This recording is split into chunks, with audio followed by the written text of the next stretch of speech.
모두 함께 살아야 합니다라고 하는 제목 가지고 함께 하나님의 말씀을 나누려고 합니다. 27장 사도행전 27장 마지막 부분이기도 한데요.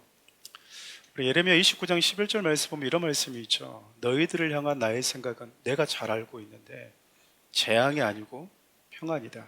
그리고 앞날 너희들의 미래에 소망을 주는 것이다. 그게 저와 여러분들을 향한 하나님의 생각이고 마음이래요. 가끔 우리가 하나님을 좀 오해하는 분들이 계시기도 하시지만 성경은 분명하게 우리에게 말씀해 주고 있습니다. 너희들 향한 하나님의 생각이 어떤 생각인지, 그분이 우리를 바라보실 때 어떤 마음을 품고 계시는지 분명하게 저와 여러분들에게 말씀해 주고 계시죠. 하나님께서 매일매일 저와 여러분들에게 말씀을 주시는 이유는 그러면 뭘까요? 저와 여러분들에게 오늘 하루 샬롬의 은혜를 주기 위해서, 여러분 앞날에 희망과 소망을 주기 위해서, 절망과 실패가 나를 기다리고 있는 삶을 만나지 않고 하나님이 주신 희망과 소망의 결과를 만날 수 있도록 하나님이 저와 여러분들에게 매일같이 말씀을 주시는 거죠. 우리에게 가장 좋은 길을 제시해 주는 겁니다. 하나님의 말씀을 우리가 길이라고 표현하는 것도 마찬가지예요. 그 하나님이 우리에게 주신 그 말씀을 따라서 걸어갈 때 하나님은 우리에게 예배하고 계신 샬롬과 희망이라고 하는 그 길 여정을 걸어갈 수 있다라는 것이죠. 근데 여러분, 하나님께서 매일같이 우리에게 이런 마음을 가지고 계시고 그런 생각을 가지고 계심에도 불구하고 우리가 가장 좋은 길이라고 말씀하시는 그 길을 걸어갈 수 있는 동력은 나를 향한 그 하나님에 대한 신뢰와 비례한다고 생각돼요. 하나님에 대해서 오해하고 있거나 신뢰하지 못하게 되면 아무리 평안과 희망을 주는 메시지를 전해도 우리는 그 말씀과 상관없는 길을 걸어가게 됩니다. 왜냐하면 사람들은 대부분 내가 옳다고 생각하고 좋은 길이라고 생각하는 그 말을 따라서 매일매일 걸어가기 때문에 그래요. 하나님께서 저와 여러분들에게 당신의 말씀에 순종하기를 원하시는 이유도 마찬가지입니다. 그분이 어떤 무서운 절대 권력을 가지고 순종하지 않으면 너는 죽을 거야 라고 하는 어떤 지배 구조식으로 우리에게 순종을 요구하는 게 아니거든요. 하나님은 내 생각과 내 뜻, 내 고집대로 살지 않고 당신이 이끄시는 대로 걸어가는 것이 저와 여러분들의 가장 유익하다라고 하는 것을 너무나 잘 알고 계세요. 우리를 창조하신 분이시고 그분이 모든 것을 다 알고 계신 분이시기 때문에 우리가 어느 길로 걸어가는 것이 우리 인생의 가장 좋은 길인지 알고 계신 유일한 분이라는 사실입니다. 그래서 여러분, 그분은 하나님의 말씀을 버리고 자신의 경험과 자기의 생각, 나름의 내가 가지고 있는 그 전문성을 의지하면서 걸어가는 성도들을 안타깝게 보시는 거죠. 여러분, 지금 로마로 항해하는 이 배를 바울과 276명의 사람들이 타고 항해를 하고 있어요. 근데 여러분, 항해를 시작한 이후에 무슨 일이 벌어지냐면 유라굴로라고 하는 이 폭동풍을 만나게 되잖아요. 유라굴로라고 하는 이 폭풍을 만나게 된 근본 이유도 바로 여기에 있었습니다. 한낱 죄수에 불과하다고 생각했던 그 바울이 그 입에서 전해지는 하나님의 말씀을 가볍게 여기고 자신들이 가지고 있는 욕심과 탐욕, 생각, 개인의 경험을 더 신뢰하는 결과가 바로 여러분, 바다 한복판에서 풍랑을 만나는 결과였거든요. 여러분, 예수님을 믿는다고 해서, 그래서 하나님의 자녀가 되었다고 해서 우리가 이 땅의 삶을 걸어가는 그 수많은 여정 가운데 이런 크고 작은 풍랑이 없냐? 있습니다. 하나님의 저와 여러분들을 정금처럼 다루시기 위해서 주시는 그분의 의도에 맞게끔 우리를 다루시기 위해서 주시는 풍랑도 있지만, 안타까운 것은 그 풍랑이라고 하는 그 고생의 시간을 우리의 불순종과 우리의 고집과 우리의 경험 때문에 만나는 경우가 많이 있다라는 거예요. 더 안타까운 건 그 풍랑이라고 하는 고생스러운 시간을 지나가면서도 왜 내가 이 풍랑을 겪고 있는지 그 이유를 모른 채 하루하루를 지나가고 그 풍랑을 만나고 있다는 것이죠. 여러분, 지금 유라굴로라는 광풍을 만나서 이 배에 있는 276명 가운데 이 풍랑의 원인이 어디서 시작되는지 알고 있는 사람은 바울밖에 없지 않겠습니까? 바울만 지금 이 풍랑회라고 하는 결과가 왜 왔는지 그 원인을 알고 있는 거예요. 하나님께서 여러분 개인이나 혹은 공동체 가운데 여러 상황들 속에서 크고 작은 문제들을 만나게 하실 때 있거든요. 그리고 그 문제의 원인이 무엇인지 저와 여러분들에게 특별하게 감각해 하시는 분들이 또 계실 거예요. 다른 사람들에게는 보이지 않는데 내 눈에는 보이는 것이죠. 이 크고 작은 풍랑의 원인이 개인에게서 공동체 안에서. 그럴 때 하나님이 우리에게 뭘 하기를 원하시는 걸까요? 바울이 목에 핏대를 쏘면서 왜 내 말을 안 들었어? 그러니까 출발할 때부터 그 말 안 들었으면 내 말 잘 들었으면 됐잖아. 네 고집 때문에 그러라고 계속해서 실갱이하고 있었던 게 아니잖아요. 바울이 뭐였냐면 그냥 기도했던 것 뿐입니다. 같은 배를 타고 있는 사람들 가운데 풍랑의 원인을 유일하게 알고 있는 사람이 바울과 그의 일행들, 믿음의 사람들이었고, 바울은 누구를 탓하지 않고요, 겸손히 하나님의 말씀을 가볍게 여긴 자들을 위해서 기도하고 있어요. 그래서 기도하고 나서 하나님으로부터 배에 탄 모든 자들의 생명을 내가 지키고 보호해주겠다라고 하는 응답을 받았던 겁니다. 그래서 여러분, 성도는 바울처럼 유라굴로라고 하는 그 풍랑을 만나는 자들 곁에서요, 그들을 위해서 중보하고, 그들이 고집스러웠던, 그들이 자기 경험을 의지했던 관계없이 하나님이 그들을 지키고 그들의 생명을 소중히 여기고 있다라고 하는 사실을 소리쳐주고 외쳐줘야 된다라는 겁니다. 여러분, 그것이 이 땅에 교회가 존재하는 이유고요, 저와 여러분들이 존재하는 이유이고, 하나님의 저와 여러분들을 그 누군가보다도 한 걸음 먼저 성장시킨 이유라는 거예요. 누군가보다도 내가 뭔가를 좀 더 많이 알고 있다? 아니요. 누군가보다 내가 먼저 알게 되었던 것 뿐이거든요. 그럼 하나님께서 왜 그보다 나에게 그 사실을 먼저 알게끔 하셨을까? 왜 알게 하셨을까? 잘난 체 하라고? 나는 너와는 좀 격이 다른 신앙을 가지고 있으니까? 아니잖아요. 그대로 끌어안고 기도하고 함께 항해하고 있는 자들의 생명을 위해서 하나님이 가지고 있는 그 마음을 가지고 그들을 보듬고 기도하라고 하는 뜻 아니겠습니까? 저는 사랑하는 우리 성도들이 그런 의미 있는 성도들, 존재들이 되었으면 좋겠어요. 연이어서 여러분, 유라굴로라고 하는 풍랑 속에서 바울이 보여주었던 행동을 좀 살펴보려고 합니다. 그가 보여줬던 행동을 통해서 성도들이라면 충분히 비단 바울뿐 아니라 우리 모두가 가져야 되는 그 신앙의 모습들이 좀 무엇인지를 좀 생각해 보려고 그래요. 그리고 오늘 사도행전 27장을 마무리하려고 합니다. 첫 번째, 여러분, 하나님과 함께함으로 인해서 두려움을 극복하는 자세, 극복하는 모습, 이게 여러분 성도들의 모습이어야 된다는 것이죠. 우리 지난 시간 살펴보았던 말씀이긴 하지만 우리 사도행전 27장 24절부터 25절 함께 읽어볼까요? 바울아, 두려워하지 말라. 내가 가이사 앞에 서야겠고 또 하나님께서 너와 함께 항해하는 자를 다 내게 주셨다 했으니, 그러므로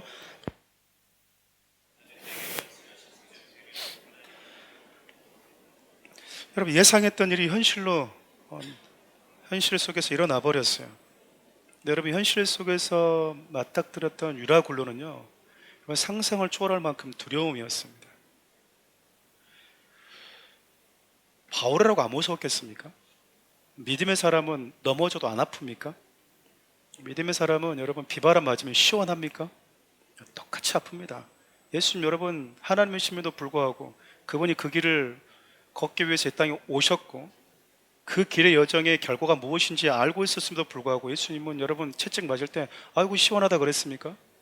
아픕니다. 여러분, 누구나 모두가 다 아픈 거예요.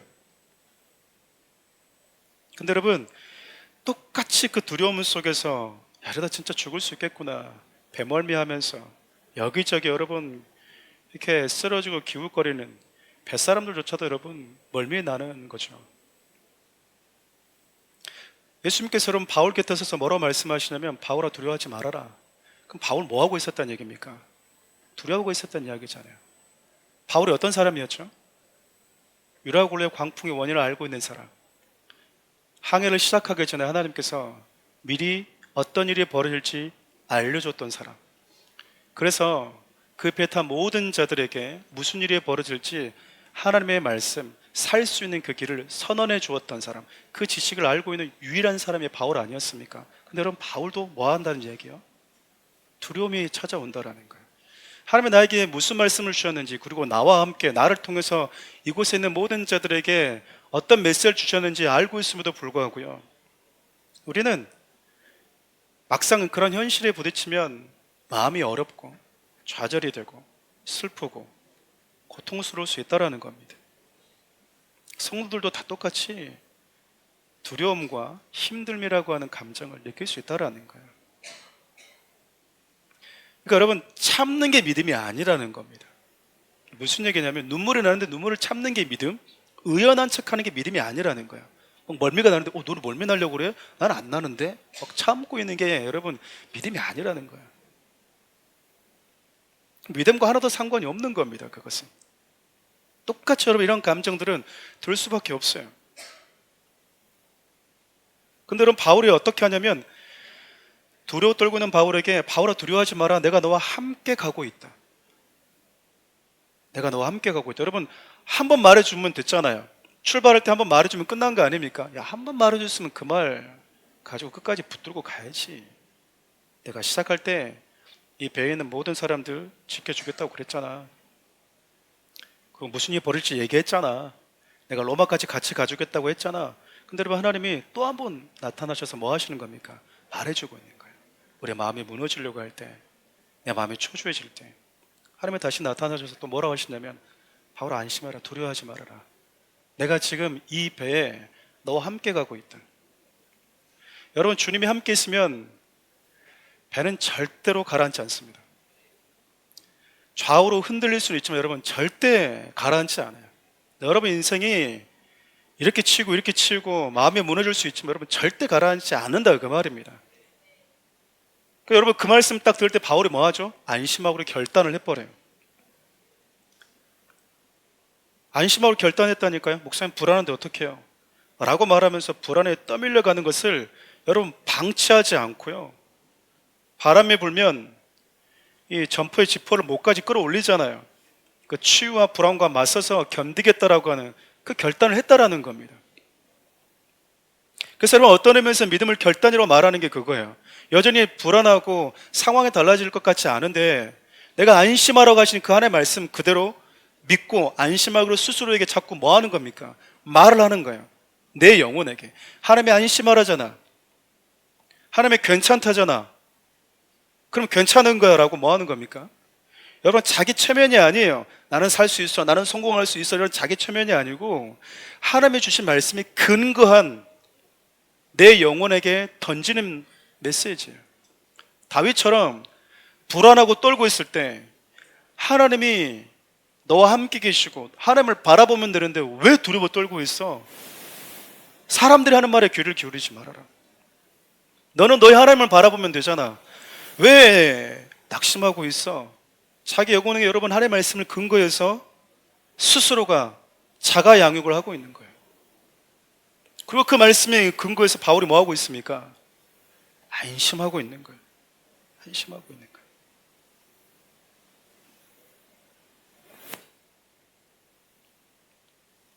뿐만 아니라 여러분, 모든 두려움은 상황과 환경이 어떤 면에서 결정되는 것이 아니라 나와 함께 하시는 하나님이 어떤 분이신지를 알 때 사라진다라고 하는 사실 여러분 기억하셔야 됩니다. 여러분, 하나님이 나와 함께 하셔도요, 하나님이 나와 함께 하신 하나님이 어떤 분이신지에 대한 알미 없으면 여전히 우리는 두려워합니다. 여전히 두려워한다니까요. 하나님이 누군지를 모르니까. 자, 이런 비유를 종종 여러분이 들었을 거예요. 누군가에게 한 사람이 얻어맞았어요. 지원군이 필요해요. 근데 내가 지원군 무하마드 알리 데리고 올게요. 타이슨 데리고 올게요. 안심하는 사람은 무하마드가 누구고 타이슨이 누구인지 아는 사람은 안심이 되겠죠. 근데 초등학생들한테요, 내가 무하마드 알리 삼촌 데리고 올게, 타이슨 삼촌 데리고 올게, 여러분 여전히 두려워합니다. 무하마드가 누군지 모르거든요. 옆에 있는 형 데리고 올게, 그러면 안심이 되는 거예요. 옆집 여러분 형하고 무하마드 알리하고 싸우면 게임이 되겠습니까? 안 되죠. 근데 아이들은 옆집 형이 온다고만 안심이 되는데 무하마드 알리가 온다고 하면 여러분 여전히 두려워요. 모르니까. 하나님이 너와 함께 했다고 하는 사실에 여러분 우리가 두려워 떨고 있다고 하는 것은요, 이유는 그냥 단순합니다. 여러분 성경에 두려워하지 말라고 말씀하실 때 꼭 붙는 게 그거거든요. 내가 너와 함께 있다라는 거거든요. 하나님이 어떤 분이신지를 알 때 우리에겐 두려움이 사라진다라는 것 아니겠습니까? 두려움이 주는 힘보다도 내 곁에 계시는 하나님이 주신 힘이 더 크다라고 하는 사실을 믿는 믿음을 가질 때요, 그 두려움을 뛰어넘을 수 있는 거예요. 때문에 여러분 두려운 현실과 마주할 때 내가 믿고 있는 하나님, 나와 동행하시는 하나님이 내가 지금 겪고 있는 문제보다도 얼마나 크신 분이신가, 여러분 그것을 여러분도 경험하는 시간으로, 경험하는 기회로 삼을 수 있는 지혜가 필요해요. 그냥 무서워 두려워 떨고 왜 나한테 이런 일 허락하십니까? 라는 것이 아니라 내가 겪고 있는 삶의 무게가 무거우면 무거울수록, 크면 클수록 그보다도 하나님이 더 크신 분이라고 하는 것을 우리가 경험할 수 있는 시간으로 보내야만이 그 힘든 시간이, 힘듦이, 어려움이, 두려움이 버려지는 쓰레기가 되지 않을 수 있다는 거예요. 내 인생의 유익으로 남을 수 있다는 거죠. 그러지 않으면 힘듦은 힘듦으로 끝나고 슬픔은 슬픔으로 그냥 끝나버립니다. 바울이 여러분 내 곁에 서서 안심하라고 하는 그 말씀 붙들고 그 두려움을 여러분 이겨내잖아요. 종종 여러분 유튜브를 보시면 이 풍랑에 휩쓸리는 그 배들 종종 보실 건데 진짜 무섭습니다. 파도를 만나면요 너무 무서워요. 육지는 여러분 어디 내 발로 도망갈 수나 있지, 바다 한복판에서 여러분 도망갈 곳이 없습니다. 그러니까 할 수 있는 게 아무것도 없다라는 거잖아요. 근데 우리 주님이 내 곁에 오셔서 내가 너와 같이 가고 있다라고 하는 그 한마디에 안심할 수 있는 성도들, 여러분 그 성도들이 되어야 됩니다. 그런 자들이 되어야 된다고요. 아무리 하나님이 저와 여러분 곁에서 함께하고 있다고 해도 두려워 떨고 있다고 하는 것은 여러분 스스로 질문을 던져야 되는 거예요. 내가 정말 지금껏 10년, 20년 신앙생활을 했어도 내가 믿고 있는 하나님이 어떤 분이신지 나는 알고 있는가? 정말 알고 있는가? 유라굴로라고 하는 여러분 풍랑 속에서 바울이 보여준 행동을 통해 성도된 저와 여러분들이 가졌으면 하는 신앙의 모습, 두 번째는요, 물론 연관된 부분이긴 하지만 상황과 환경보다 내게 주시는 하나님의 약속의 말씀을 끝까지 붙드는 태도예요. 하나님이 주신 말씀은 어느 일정한 기간 동안 붙드는 게 아니라 끝까지 붙드는 태도. 우리 27절 말씀 함께 읽어볼까요? 열 나흘째 되는 밤에 우리가 아드리아 바다에서 이리저리 쫓겨가다가 자정쯤 되어 사공들이 어느 육지에 가까워지는 줄을 짐작하고, 여러분 두려움에 떨고 있는 바울에게 예수님이 찾아오시잖아요. 바울아 안심해라, 내가 너와 함께 가고 있다. 그리고 이 배에 있는 모든 자들은 살 것이다라고, 내가 그들의 생명을 너에게 붙여줘서 보여줄 거라고 말해주어라. 바울이 뭐 한 겁니까? 그 말씀 듣자마자 여러분 두려워 떨고 있는 사람들 앞에서 크게 소리친 거예요. 하나님이 이 배에 있는 사람 한 명도 예외 없이 생명이 다 보호받을 거랍니다. 바울이 여러분 하나님이 주신 그 약속의 말씀을 믿는 그 믿음 가지고요 사람들 앞에서 여러분 보란듯이 선언해버렸어요. 근데 얼마의 시간이 지나죠? 2주의 시간이 지나갑니다. 보름 가까운 시간이 지나간 거예요. 하나님은 우리와 함께 하십니다. 그분은 나와 함께한 모든 자들의 생명이 보호받을 거라고 하셨습니다. 근데 여러분 안심하십시오 라고 말했는데, 당당하게 하나님 말씀 선포했는데, 그래서 그 지옥 같은 그 상황에서 벗어날 거라고 생각했는데 그 괴로움이 말씀이 선포됨과 동시에 사라진 것이 아니라 2주가 지나도록 계속됐다는 거예요. 해가 비치지 않았다고 하니까 이게 하루인지 이틀인지 헷갈릴 정도 아니겠어요? 언제 끝날지 모르는 흑암 속에서 하나님의 말씀을 선포했는데, 당당히 그 말씀을 선포했는데 말씀이 끝나도 여전히 그 상황이 유지됐다 그 말이잖아요. 2주 동안. 성도들의 인내가 여기 있다고 저는 생각하거든요. 성경이 어떨 때는 믿음을 결단이고 또 용기라고 표현하지만 또 어떨 때는 인내 말씀으로 표현하는 이유도 저는 이 때문이라고 생각합니다. 하나님의 말씀하셨다면, 그분이 약속의 말씀을 주셨다면 그 말씀이 내 삶 가운데 이루어질 때까지 기다릴 수 있는 것, 그것이 바로 믿음 아니겠습니까? 여러분, 이 역시 하나님의 약속의 말씀이 비록 더딘 것 같지만 반드시 이루어진다라고 하는 그 사실을 믿는 그 믿음에 비례한다고 볼 수 있잖아요.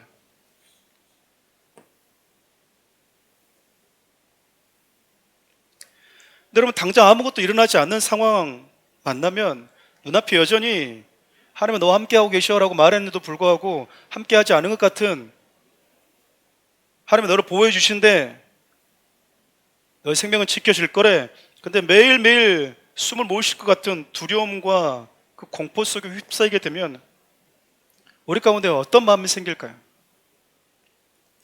그래, 그건 교회 다니는 사람들이 하는 말이지, 그건 네 신앙이지, 달라진 게 뭐가 있어? 아브라함과 사라를 잘 아실 겁니다. 하나님께서 그들에게 약속을 하시죠. 100세에 아들 하나를 낳게 될 것이다. 아브라함 100세, 아내 사라 90세. 네, 현실이 어땠습니까? 아브라함과 사라는요, 아이를 낳을 수 있는 몸이 아니에요. 아이를 낳을 수 있는 컨디션일 때 찾아와서 말씀하면 오죽 좋습니까? 근데 아이를 낳을 수 있는 몸 상태가 제로인 상황에서 오셔서 하나님이 약속을 하신다니까요. 내가 아들 주겠다고. 근데 아브람과 사라, 이들 믿음의 사람이라고 얘기하는 이유가 바로 이 때문이거든요. 뭐 하죠? 그 하나님의 약속의 말씀을 믿습니다. 또 믿어요. 몇 년 전에 찾아와서 너에게 아들 줄 거라고 말씀하셨잖아요. 이스마엘 아니라 너희 씨에서 난 아들 줄 거라고 했는데 언제 줄지도 몰라요. 근데 이번에 나타나서 1년 뒤에 준대요. 1년 뒤가 될지 10년 뒤가 될지. 여러분, 아브라함이 가지고 있는 놀라운 믿음이 또 뭔지 아십니까? 저는 하나님 너무 웃긴 것 같아요. 여러분 안 그러세요? 하나님이 아브라함이 뭐라 말씀하시냐면, 이상 나왔는데 하늘의 별을 봐라. 하늘 별을 봤어요. 바다의 모래 봐라. 바다의 모래 봤어요. 너희 자손이 이렇게 많아질 거야. 근데 그 약속을 언제 하신지 아시죠? 아들이 없을 때 했다고요. 그리고 고작 태어난 아들이 몇 명이에요? 이스마엘을 제외하면 이삭 하나인데 그게 무슨 하늘의 별이에요? 그게 무슨 바다의 모래냐고요. 그럼 그게 반문할 수 있잖아요. 하늘의 별을 셀 수 있니? 별은 셀 수 없지만 제 자신은 셀 수 있습니다. 바다의 모래를 셀 수 있니? 바다의 모래는 못 써도 하나님이 주신 제 자손을 셀 수 있습니다. 한 명. 그때 아브라함이요, 이삭 그 한 명 속에서 하늘의 별을 보고 바다의 모래를 보는 눈을 가졌다고요. 나는 유한한 존재에서 어느 일정한 삶을 살다 이 땅을 떠나더라도, 내가 약속하신 그분의 말씀은 내가 이 땅을 떠나더라도 여전히 이루어져 간다. 그분 그 약속을 신실하게 지키시는 분이시다. 아브라함은 이 땅에서 보지 못했던 하나님의 약속을 어디서 봤을까요? 장소 이동해서 저 위에서 봤을 뿐이에요. 만약 하나님의 나라 가는데 약속 안 지키면 얼마나 웃기겠습니까? 하나님 약속하시는데 약속 안 지키시네요. 근데 여러분, 아브라함이 땅에서 하늘로만 옮겨졌을 뿐인데 여전히 자기가 살고 있지 않은 그 땅에서 누구도 관심 갖지 않은 아브라함과 개인적으로 맺은 그 약속을요, 지켜가고 계신 하나님을 보고 있는 거예요. 여러분, 이걸 믿음의 사람이라고 그런다니까요. 믿습니다, 믿습니다, 할렐루야, 이게 아니고, 여러분, 하나님이 나에게 주신 말씀은 비록 더딘 것 같지만, 상황이 전혀 그 말씀과 반대적인 상황으로 치닫는 것 같지만, 하나님이 말씀하시고 약속하셨다면 그 약속의 말씀은 반드시 내 삶 가운데 이루어진다라고 하는 그 믿음.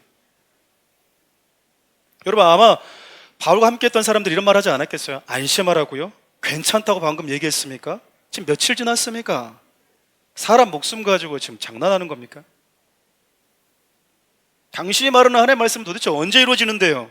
여러분, 바울이라고 알았겠어요? 2주 지나면 끝나는지? 그러니까 여러분, 만나서 기도해 주는데 한 달 뒤면 끝난다 이렇게 말해주는 기도하시는 분들은 피하시기 바랍니다. 여러분의 인생, 여러분의 삶 담임 목사 다 모를 때가 있거든요. 어떻게 하나님이 계획하고 계시고 어떻게 이루어져 가시니 그 과정을 목사가 다 어떻게 합니까? 결과는 알고 있죠. 하나님이 선한 계획을 가지고 있다라고 하는 사실은 알고 있지만 그 기간을 어떻게 알 수 있겠냐 그 말이에요. 그렇게 여러분 불만을 표출한 사람들이 있지 않았겠습니까? 그 상황에서 불만을 표출한다고 해서 뭐 달라진 게 있나요? 아무 소용도 없어요. 근데 사람이 이제 불안하고 공포에 쌓이면 악에 바치는 거죠. 위로하려고 말했다고 하지만 그 위로하는 말하는 사람 자체가 싫어지는 거예요. 근데 여러분 중요한 것은 하나님께서 주신 약속의 말씀을 받은 당사자가 뭐 하고 있습니까? 개의치 않고요, 잠잠히 하나님의 약속하신 말씀을 끝까지 붙들고 있어요. 저는 그것이 중요하다고 생각해요. 하나님의 약속의 말씀을 듣지 못하고 받지 못한 사람들 두려워 떠는 건 괜찮아. 그럴 수 있다고 쳐요. 100번 1000번 양보해서. 그런데 하나님 나에게 주신 말씀을 내가 붙들고 있지 못하다면, 바울 역시 하나님께서 배타한 자들의 생명을 보호하실 거라고 하는 메시지를 들었을 뿐이지 언제 어떤 방식으로 그 상황을 만들어 가실지 바울도 모릅니다. 바울도 몰랐다고요. 근데 바울이 가졌던 아름다움은요, 주의 사람들은 믿음이 흔들려도 주의 사람들은 이런저런 얘기를 하고, 바울 목사님, 다른 목사님이다 하고 바울 목사님이 어떻게 당신 입에서 나오는 메시지도 이렇게 신뢰가 안 갑니까? 적어도 김현 목사가 아니라 바울 목사님 입이 선포했으면 바로 그냥 뭔가가 나타나야 되는 거 아닙니까? 소망을 줬으면 그 소망이 일어나야 되는 거 아니에요?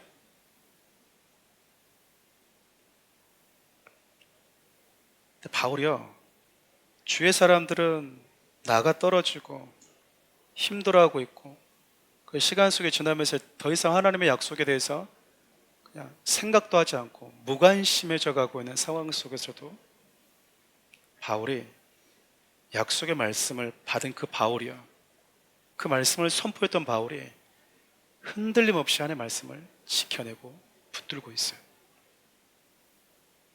뿐만 아니라 흔들리는 자들의 믿음까지 잡아줄 만큼의 단단한 영적인 근육까지 가지고 있었습니다. 전 사랑하는 우리 교회 모든 성도들, 특별히 사랑하는 우리 교회 모든 리더들이 그 역할을 감당해야 된다고 생각해요. 오늘 임직 투표가 있잖아요. 오늘 그 대상에 오른 분들도 더더욱 그래야 된다고 생각합니다.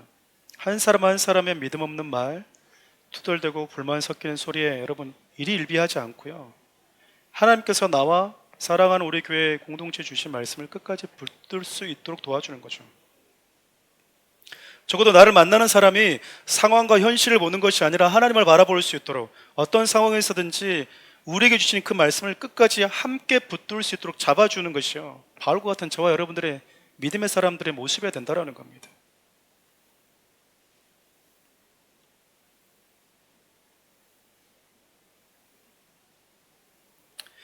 마지막으로 여러분, 나 한 사람 때문에 내게 속한 모든 자들이 함께 보호를 받을 수 있어야 돼요.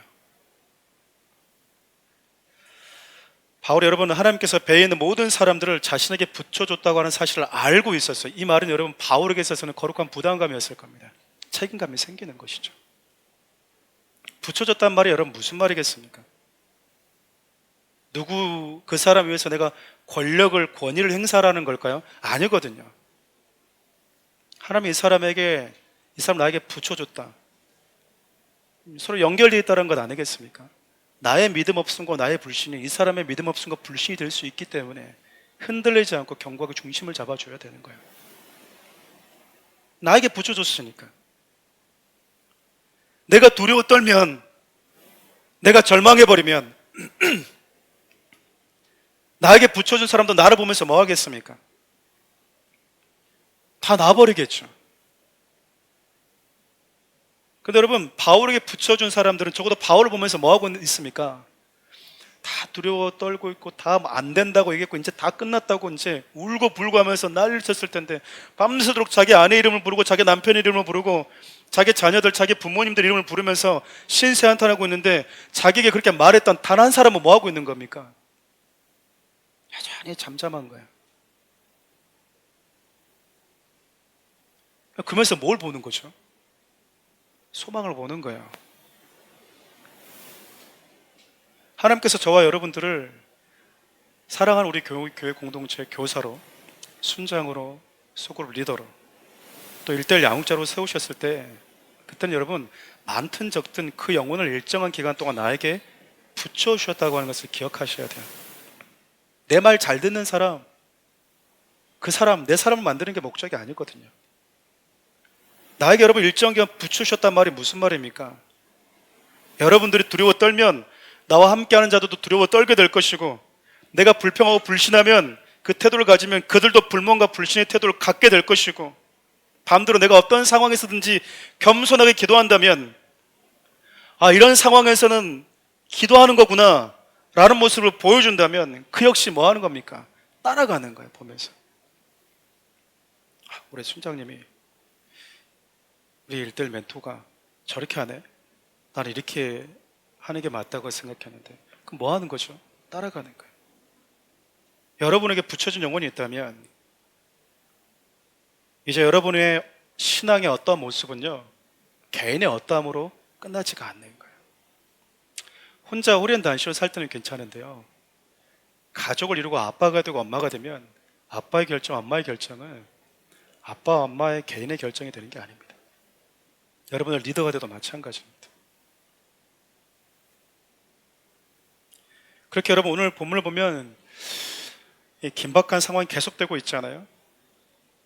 유라굴로 광풍에서 배가 어디로 떠내려가는지도 모른 채 흑암 속에서 하루 이틀, 보름 가까이 시간을 지내다가 배가 여러분 육지와 가까워졌다고 하는 것을 사공들이 직감적으로 알게 돼요. 배 탄 사람들은 모르잖아요. 그렇죠? 승객들은 잘 모를 거 아닙니까? 뱃사람만 아는 감각이 있거든요. 자꾸 이렇게 지금 물에 부딪히고 보니까 이제 조금 육지와 가까운 곳이 지금 배가 거의 다 왔네? 이런 딱 직감하니까 사공들이 뭐 하죠? 사공들이 무슨 행동을 취하죠? 자기 살기 위해서 비상보트인 거룻배를요 타고 도망가려고 그래요. 그럼 여러분, 죄수들이나 그 승객들은, 배에 승선한 사람들은 어떤 생각을 가질까요? 사공들이 뭐 하지? 거룻배를 만지든 뭘 만지든 다 이 배에 필요한 것을 하고 있다고 생각하지 않았겠어요? 근데 거룻배 주위를 가면서 사공들께 서로 이렇게 눈치 보면서 하고 있는 그 사인이 자기들 도망가려고 하는 사인인지 누가 알았겠냐요, 그 말이에요. 근데 여러분, 이때 바울이 사공들이 이 거룻배 비상용 이 배를 타고 가버리면, 배에 더 이상 사공들이 없으면 배가 어떻게 될까요? 더 위험해지겠죠. 그래서 백부장에게 그 상황을 알리는 거예요. 여러분, 바울도 여러분 거의 반 뱃사람 됐습니다. 선교할 때 배 타고 다니면서 얼마나 여러분 이 배를 타면서 위기가 많았다고 본인이 얘기했습니까? 그러니까 백부장이 그걸 알고 뭐 하죠? 거룻배와 연결되어 있는 줄을 잘라버렸다고요. 마지막 남은 여러분 비상용 탈출구와 같은 거룻배가 사라져버린 거예요. 몇 사람의 이기심 때문에 조금만 양보하면 충분히 모두가 유익할 수 있는 그 거룻배까지 사라져버렸어요. 거룻배가 나쁜 건 아니잖아요. 모두에게 여러분 서로가 조금만 양보하면 우리 모두가 다 저마다 유익을 가질 수 있는 건데, 그 소수의 탐욕과 탐심 때문에 거룻배가 없어져 버린 거예요. 어찌 보면 여러분 사공들의 이기적인 모습인 것 같지만 너무 또 뭐라 할 수 없는 게, 이 극단 상황에 치달으면 다들 그러지 않을까? 라는 생각도 들어요. 그렇게 여러분 한시름 났다고 생각했는데 이번엔 죄수들이 문제입니다. 육지가 보게 되니까 여러분 죄수들이 뭐 하는 거죠? 눈이 돌아가기 시작하는 거예요. 특별히 수용할 줄 아는 사람들은 나 뭐 해야 되겠다, 저기서 살아야 되겠다. 왜냐면 여러분 죄수들은 소망이 없잖아요. 가서 죽으나 저기서 죽으나, 무인도에 갇히나 감옥에 갇히나. 여러분 뭘 선택하시겠습니까? 저는 무인도를 선택할 것 같습니다. 병만랜드처럼 거기서 저는 좀 살 수 있을 것 같은데, 이리 가나 저리 가나 죽을 건데. 그러면 이걸 또 누가 캐치를 하죠? 백부장의 부하들 또 캐치하는 거예요. 여러분, 로마 황제의 군이 부대였으니까 얼마나 여러분 신속하고 정확했겠습니까? 그러니까 백부장이 요청을 하기 시작하는 거예요. 얘들 도망가면 이 죄수들 이감하다가 문제라도 생기면 그 피해 다 우리가 받으니까 다 죽여버리십시다. 죄수들 여러분 눈빛이 보니까 이판사판인 거예요 이제. 그렇지 않겠습니까? 그러니까 군인들은 죽이려고 하는 거야. 처벌을 면하기 위해서. 그때 여러분 백부장이 바울을 신뢰함으로 인해서요 이 부하들이 했던 말을 의견을 듣지 않습니다. 배 안에서 여러분 가장 힘센 사람이라고 하면 선장과 백부장 아니겠습니까? 근데 이미 이들에게 있어서 모든 영적인 권위가 바울에게로 넘어간 상태예요. 하나님께서 바울에게 진짜 다 붙여주신 거죠. 백부장 여러분 배가 출발했을 때부터 그리고 풍랑을 만났을 때부터 바울 했던 말을 유심히 듣고 있잖아요. 그 실제로 바울 했던 말대로 그대로 이루어져 가고 있는 것을 보면서 백부장이 아마도 바울을 신뢰했던 것 같습니다. 죄수 죽이면 누구도 죽어야 됩니까? 바울도 죽어야 되는 거예요. 예외 없이. 우리 43절 하반절만 함께 읽어볼까요? 백부장이 바울을 구원하려 하여 그들의 뜻을 막고, 그러니까 백부장이 뭐냐면 바울, 죄수 바울 한 사람의 목숨을 지키기 위해서 이 배 안에 있는 모든 죄수를 다 보호했다 그 말입니다. 여러분 그 배에 있는 죄수들이 다 마음에 든 게 아니고요, 그 배에 있는 죄수들이 다 죽든 말든 상관은 없는데 바울이라고는 그 죄수 한 명 보호하기 위해서 배에 있는 죄수들을 다 살렸다 그 말이거든요. 여러분 저와 여러분들이 믿어서 실력이 괜찮아서 깨끗해서 하나님이 용납하신 줄 생각하면 큰 착각입니다. 그냥 단지 저와 여러분들이 예수님께 딸려 있어서 구원받은 것 뿐이에요.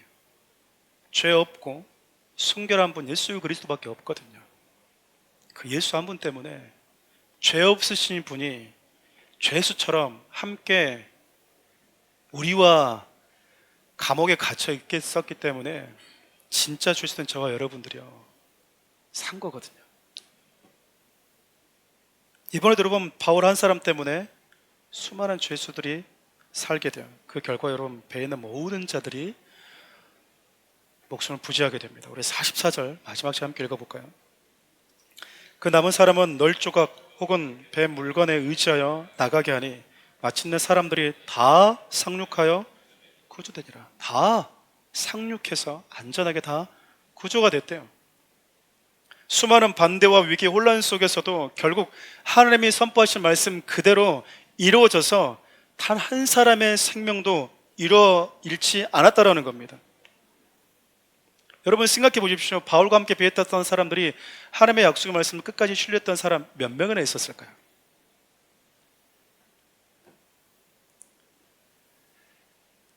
많은 사람들 대부분은 상황에 내 감정을 내어 맡기고 속상해하고 두려워하고 짜증내고 불편하지 않았겠습니까? 그거 반복하지 않았겠어요? 근데 하나님은요 당신의 말씀을 끝까지 붙들고 잘 지키는 바울만 그 배에서 보호하고 지키려고 하신 게 아니라 그 배에는 모든 자들이 다 살기를 원하셨다라는 거예요. 하나님은요 우리가 죄를 지었다고 해서 불순종했다고 해서 불평했다고 해서 우리가 하나님에 대해서 불만을 했다고 해서 죄 가운데서 죽는 것을 당연시 여기는 분이 아니십니다. 그분은 저와 여러분 모두가 살기를 원하세요. 저와 여러분 모두가요 한 명도 예외 없이 다 살기를 원하십니다. 우리 가운데 좀 믿음이 있고 믿음이 상대적으로 덜하고 우리 가운데 말이 많고 상대적으로 진중한 사람이 있고 우리 가운데 불만하지 않고 불평한 사람이 있고 어떤 분들은 겸손에 감사한 사람이 있다 하더라도 상관없이 하나님은 사랑하는 우리 교회 공동체 모든 자들이 다 살기를 원하신다라는 거예요. 하나님은 신사동에서 믿음의 항해를 시작하고 있는 사랑하는 우리 교회 성도들 역시 모두가 다 살기를 원하세요. 그게 저와 여러분들 향한 하나님의 마음이고요. 단 한 명도 나고자가 없이 하나님 앞에 다 살기를 원하시는 것, 다 건져내시는 것. 그것이 우리 주님의 마음이고 항해를 했던 바울의 마음이었고 저와 여러분들의 마음이어야 된다고 생각해요. 말씀을 여러분 정리하면서요, 바울과 함께 했던 누가와 아리스다고가 잠시 좀 생각이 났습니다. 왜냐하면 이들은 바울 곁에 있지 않았으면 굳이 겪지 않아도 되는 일, 이 험난한 여정 안 겪어도 됐잖아요. 그렇지 않나요? 가이사랴에서 2년 동안 구금되어 있는 바울이 드디어 로마로 가게 된다라고 하는 소식 듣자마자 누가가 뛰어오고 아리스다고가 뛰어온 거예요. 4,000km가 넘는 그것을 배로 항해한다고? 그럼 나 바울 곁에 함께 있어줘야 되겠어. 바울의 몸 상태가 많이 아닐 텐데 내가 주치의를 자청하겠어. 누가가 함께 그 배에 탄 거 아니겠습니까? 아리스도가가 에베소서 폭동이 일어났을 때 바울의 보호자가 되어줬던 것처럼 나 역시 바울의 보호자가 되어주겠다고 함께 탄 거 아니에요, 여러분. 지금 바울과 함께 배에 오르면서 여러분 이들 역시 지금 뭐 하고 온 겁니까? 죽을 위기를 겪은 거예요. 안 타도 여러분 이들은 충분히 하나님 보시기에 믿음의 사람들이라고 평가받을 수 있는 사람들입니다. 이들과 함께 로마로 가는 이 배에 타지 않아도요, 충분히 믿음의 사람, 충분히 복음과 함께 수고했던 사람들로 하나님 앞에 평가받을 수 있는 자들이에요. 그런데 우리 소위 이제 어른들 뭐 사투를 좀 빌리면 맥없이 정말 그냥 따라 배 타가지고 뭐 한 겁니까? 같이 죽을 고생하는 거예요. 같이 죽을 고생. 지금 믿음의 사람과 함께 그 여정에 함부로 참여하겠다고 여러분 말하지 마시기 바랍니다. 조심하시기 바랍니다. 어찌됐든 여러분 지금 누가하고 아리스다고는 이때도 바울과 함께하고 있잖아요. 하지만 이들에게서는 때려 뗄 수 없는 운명적 공동체였던 것 같습니다. 여러분, 운명적 공동체라고 하는 게 그거잖아요. 힘들고 슬픈 시간도 함께하는 자들이고 기쁘고 즐거운 것도 함께하는 것. 지금 누가와 아리스다고가 기꺼이 그런 신앙의 모습을 보여주고 있다고 생각합니다. 우리가 여러분 예수님을 믿고 따른다라고 하는 것은 그분과 운명적 공동체가 되었다는 뜻 아니겠습니까? 예수님과 운명적 공동체가 되었다고 하는 것은 주님의 가신 길을 가면서 어떤 상황을 만나든 그 상황을 우리 주님과 함께 감당하고 겪겠다라고 하는 각오잖아요. 예수님이 여러분 당신을 따라오는 자들에게 힘든 일 없다? 이 세상에서 부유한 일만 있다? 늘 좋은 일만 있을 것이다? 그렇게 말한 적이 없어요. 근데 자꾸 우리는 그렇게 전하잖아요. 예수 믿으면 복 받는데요. 예수 믿으면 잘 된대요. 여러분 성경은 우리 주변 그렇게 얘기하신 적이 없어요. 나를 따라오면 만사형통이야. 나를 따라오면 네 인생에 눈물은 없어, 고통은 없어, 슬픔은 없어, 애매한 일은 없어. 아니요, 그렇게 말한 적이 없어요. 예수를 믿고 그분을 따라가는 순간요, 주님이 겪으셨던 그 모든 것들을 기꺼이 감당하겠다고 하는 것, 그게 믿음의 운명적 공동체 아니겠습니까? 말씀을 마무리하려고 합니다. 오늘 본문의 말씀을 전하면서 한 가지 지나쳐 왔던 것이 있었습니다. 바로 선상에서 이루어진 성찬인데 우리 34절부터 35절 함께 읽어볼까요? 34절에서 35절 말씀. 음식 먹기를 권하니 이것이 너희의 구원을 위하는 것이요 너희 중 머리카락 하나도 잃을 자가 없으리라고 떡을 가져다가 모든 사람 앞에서 하나님께 축사하고 떼어 먹기를 시작하며 그들도 다 안심하고 받아 먹으니라. 그럼 바다 한복판에서 살 소망마저 사라져서 두려워 떨고 있는 자들을 위해서 바울이 한 행동이 뭡니까? 빵 한 덩이를 여러분 취해가지고요 축사하고 나서 떼어줍니다. 그 상황에서 이렇게 빵 먹을 수 있는 상황이나 될까요? 예찬 나누고 있는 거죠. 성찬을 빵을 축사하고 여러분 한 명도 예외 없이 다 떼어줍니다. 이 빵에 참여한 모든 자들은요 예수 안에 있는 자들이고 이제는 너와 나의 생명이 연결되어 있는 자들이라고 하는 그 운명적 공동체라고 하는 뜻을 의미하잖아요. 예수님께서 여러분 제자들에게 떡을 떼어줬던 이유가 뭡니까? 이제 너와 나는 뭐라는 거죠? 때려 뗄 수 없는 존재가 되었다는 뜻이잖아요. 바울이요 다 살길 원한다. 바울이 여러분 표현을 빌면 차라리 내가 죽어도 너희들은 살기를 원한다. 그게 바울의 마음이지 않았겠습니까? 나는 로마로 간다. 나는 복음을 전하고 가기 때문에 여기 죽을 수 없는 사람이다. 아직 사명에 남아있으니까 그런데 이 빵에 참여한 모든 자들이 다 살기를 바란다. 또 여러분, 이 떡에 참여한 모든 자들의 생명을 지키고 보호하시겠다고 하는 하나님의 의지가 담겨지는 나눔이기도 하잖아요. 근데 여러분, 이 생명에 참여하고 있는 자들을 한 명 한 명 한번 봐보십시오. 하나님이 살기를 원했던 자들을 한 명씩 한 명씩 한번 봐보라 그 말이에요. 떡을 떼어서 이 떡에 참여한 자들을 한번 봐보세요. 하나님의 말씀보다 자신의 경험을 더 신뢰했던, 자신이 더 전문가라고 자부했던 선장과 선주, 자기들만 살아보겠다고 몰래 서로 눈치 주면서 거룩배 타고 도망가려고 했던 사공들, 죄수들의 생명은 여러분 헌시짝처럼 버릴 수 있는, 그들의 생명을 좌우지할 수 있는 힘을 가진 백부장과 그의 부하들, 그리고 아무런 능력이 없는 죄수들까지, 그렇게 총 276명이요 모두가 다 이 떡에 참여하고 있어요. 자격이 없어 보이는데 정말 징그러울 정도로 이기적이고 자기밖에 모르는 탐욕에 찌들이는 사람인 것 같은데, 하나님이 바울을 통해서 이 떡을 다 나눠줍니다. 성도는요, 예수 그리스도 몸에 참여한 자들이잖아요. 가난하건 부하건, 인기가 있건 없건, 사회적 지위가 있건 그렇지 않건, 성공했든 실패했건, 지혜롭든 그러지 않든지 관계없이 우리 모두가 다 예수 그리스도의 생명에 참여한 공동체 아니겠습니까? 그럼 여러분, 그들을 하나님이 반드시 뭐 하신다는 뜻이죠? 지키신다라는 거예요. 예수님이 6월절 언약을 잡히시기 전에 제자들과 최후의 만찬을 나누셨을 때도 마찬가지였습니다. 그분이 떼어준 생명의 소중한 당신의 생명의 떡, 그리고 그 떡에 참여하기 위해서 여러분 12명의 제자들이 앉아있어요. 그 12명의 제자들도 한번 봐보실래요? 그 생명의 식탁에 참여했던 자들이 한번 그 목록 한번 보자라는 거예요. 예수님을 은 30에 팔아버리겠다고 하는 그 가룟 유다를 비롯해서요, 모두가 다 주를 버릴지라도 저는 절대로 안 떠납니다. 큰 소리 쳤던 베드로. 예수님이 지금 우리의 죄를 짊어지고 위해서 예루살렘에 올라가는데, 예루살렘에 올라가고 나면 당신의 좌우편에 제가 앉았으면 좋겠습니다, 엄마 찬스 썼던 야고보와 요한, 그래서 그것을 시기 질투로 바라봤던 수많은 제자들, 정작 가장 중요한 순간, 가장 예수님이 외로웠던 시간, 그 순간에 나 모른다고 생각하면서 다 떠나버렸던 12명의 제자들, 예수님 여러분 그 제자들을 다 알고 계시잖아요.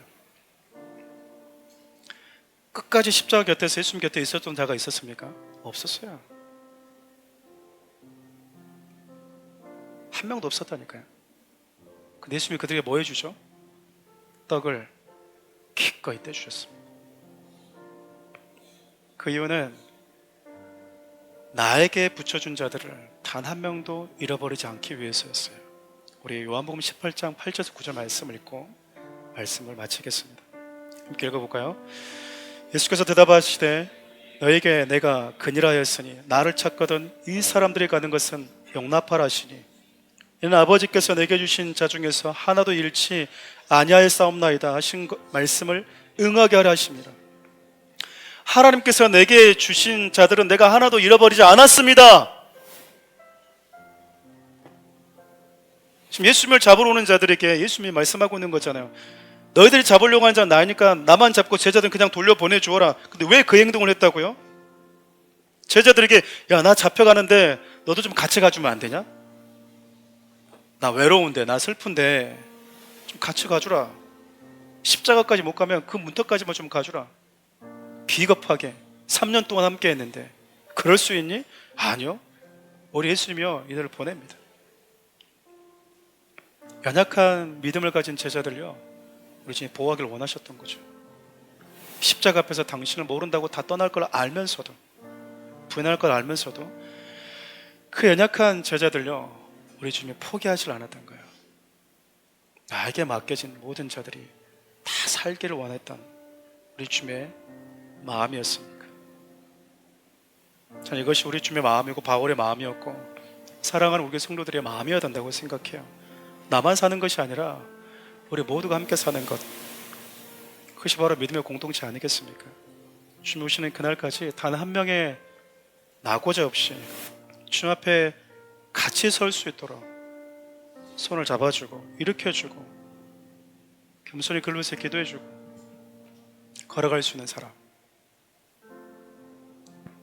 나에게 맡겨준 사람, 하나도 잃지 않았습니다 하나님 라고 우리 주님이 그렇게 말씀하고 있는 그 믿음의 고백이 저와 여러분들의 인생 속에서도 그대로 재현되어야 된다는 겁니다. 나에게 맡겨주신 가족은, 나에게 맡겨주신 아내와 남편은, 나에게 맡겨주신 내 자녀는, 나에게 맡겨주신 내 멘티들은, 나에게 맡겨준 소그룹, 나에게 맡겨준 지체들은 하나님 제가 한 명도 잃지 않았습니다 라고 말할 수 있는 사람, 그렇게 하나님은 저와 여러분을 통해서 저와 여러분 모두가 살기를 원하시는 분이심을 다시 한번 마음에 새기셔서 그 마음 가지고 언제 끝날지 모르겠지만 여러분의 인생의 항해, 사랑하는 우리 교회의 항해가 끝날 때까지 그 마음 가지고 믿음의 여정을 함께 했으면 좋겠습니다. 우리 여러분 이 찬양을 좀 주님께 올려드릴까요?